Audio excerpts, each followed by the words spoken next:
Hey everybody, welcome to Stack Snacks, where we try to make learning about AI simple and fun. I'm John Siwicki. It is 3:41 in the morning where I am, and let's get into today's video. So today we're just going to kind of round up a couple of little interesting tidbits that I found this week. Kind of a little all over the place this week, but a couple interesting little nuggets that I thought would be fun to go through. So let's get right into it.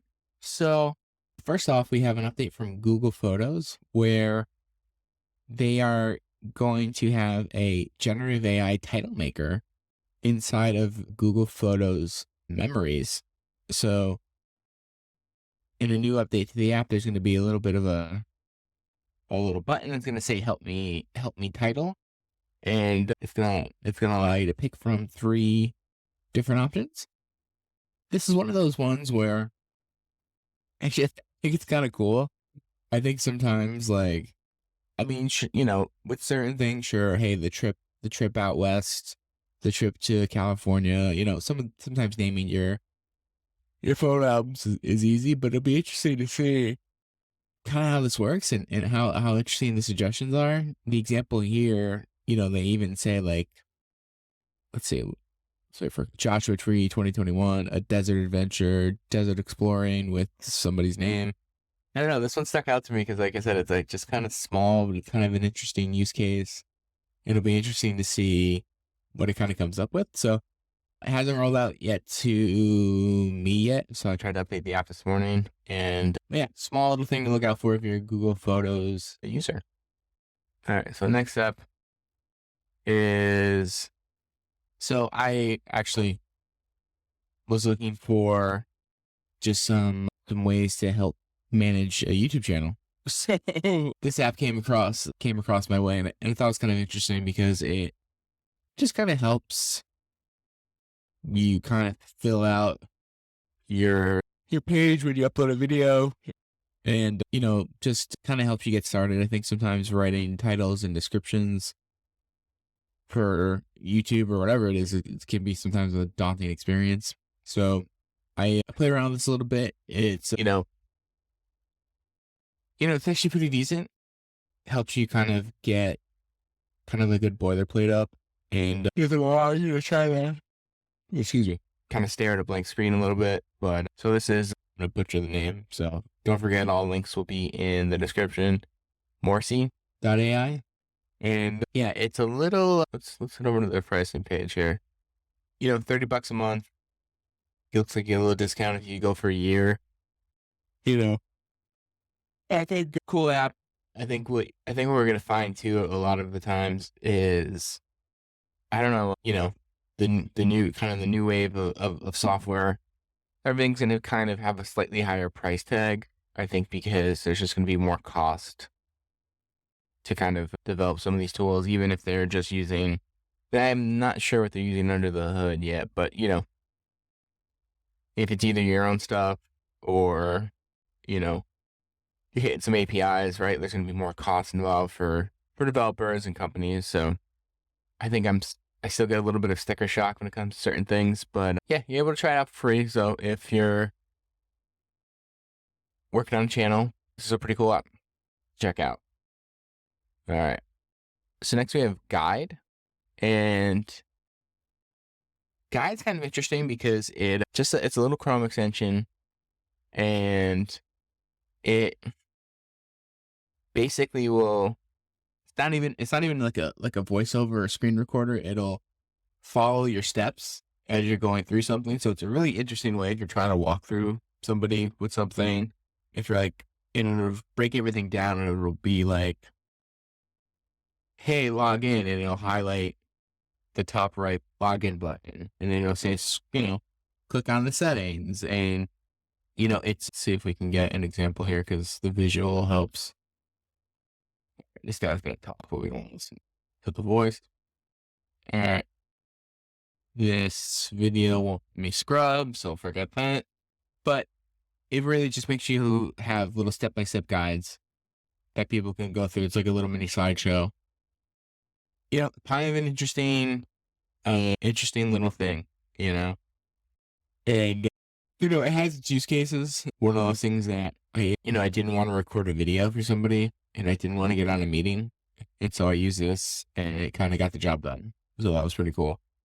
So this is guide. So free extension, the free plan is pretty generous.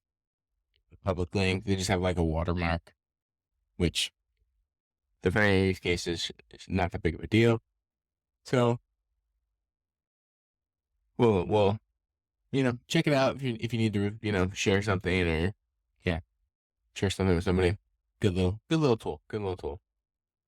Okay, next is Beehive AI. So Beehive is kind of like a newsletter CMS type app.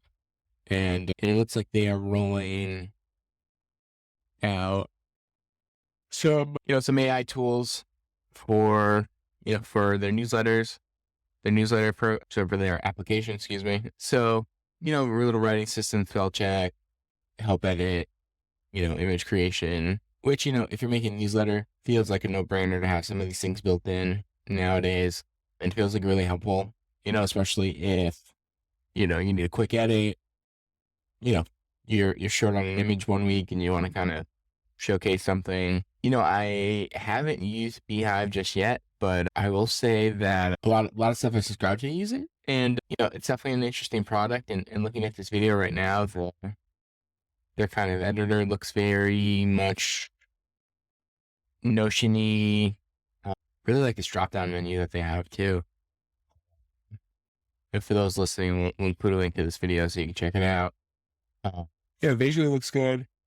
Yeah, I haven't used this yet, but it looks like they do have a free plan. And but yeah, pretty cool little update from them. And if you're looking for a newsletter, got some nice new tools built in. And so, all right, last up is this is a post from YouTube that just came out, and this caught my eye. So title is Our Principles for Partnering with the Music Industry and AI Technology. All right. AI is here. We will embrace it responsibly together with our music partners. Sure. So that's principle number 1. So there's going to be some sort of collaboration with Universal Music and YouTube. So let's see. In principle number 2, AI is ushering a new age of creative expression, but it must include appropriate protections and unlock opportunities for music partners who decide to participate. Content ID, a new era of generated content is here. We're eager to filter to. Sorry, we're eager to. I can't talk. Creators will make money and you can with our collaboration partners. So it looks like they're working with some partners to help. I don't know, this seems like one of those industry blog posts where like it says everything and nothing. So, and the month end was certain more about specific technology, monetization opportunities, and policies we're developing. And we'll continue to talk with additional partners about how to broaden our efforts. So they're probably going to have something where it can either label some sort of generated music or some sort of blocking of the generated music, kind of like how there's people talking about watermarks for images and things like that. And maybe even some tools for some artists if they wanted to dial into that. But interesting to see them kind of come out and mention how they are maybe you're putting some artist names of some people that they're working on some stuff with. So it'll be interesting to see what kind of comes out of this, and if YouTube ends up becoming a place where there are some technology. And too, it'll be interesting to see if more people are kind of okay with it. I think it was last summer when there was that Drake generated song-ish that came out, which was everywhere for a second. And it's going to be interesting to see how we can kind of balance, is that going to be kind of like the new remix, and is that going to be okay in some situations, and I think we're just we're redrawing all those lines right now. So, guess we'll kind of see what comes in down the line. So, all right, everybody. I clearly need to go make a cup of coffee. So that's it, everybody. So a couple cool little things to check out this week. And we appreciate you sticking with us this week. And we'll see you next time. Thanks, everybody. Enjoy.